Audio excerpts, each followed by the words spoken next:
ढेंकानाल जिला परजंग निर्वाचन मंडल अंतर्गत कंकड़ाहाड़ ब्लॉक झिले ग्राम पंचायत कार्य परिसर में बुधवार दिन सक्षम पंचायत विकसित भारत जी रामजी संपर्कित स्वतंत्र ग्रामसभा पंचायत सरपंच रोजालीन साहू अध्यक्षतार अनुष्ठित हो जाइए।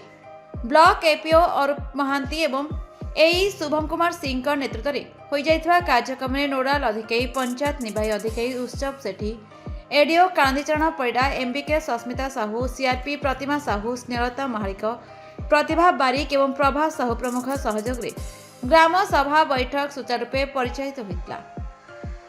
स्वतंत्र ग्राम सभा पई आलोचना बिंदु उपरे सरकार यह एक अभिनव प्रयास जारी करछंती। विकसित भारत रोजगार आजीविका मिशन यह एक ग्यारंटी युक्त बोली सरकार ग्राम पंचायत मानक प्राधान्य देछंती, जहाँफल ग्राम पंचायत माध्यम पंचायतर प्रत्येक कार्य त्वरान्वित करने को सरकार पदक्षेप नेउछंती। सरकार यह नूतन नियम अनुसार नियुक्त ग्यारंटी उपर 100 दिन कार्य 125 दिन को वृद्धि पाई। यह समेत बेकारी भत्ता अधिकार मजूरी समय सीमा वृद्धि पाइबा ग्राम स्तरीय योजना सहायता कृषि श्रमिक समन्वय एहिपरि अनेक दिग उपर आलोचना करा। उक्त बैठक में ग्राम पंचायत लोक माने उपस्थित थे।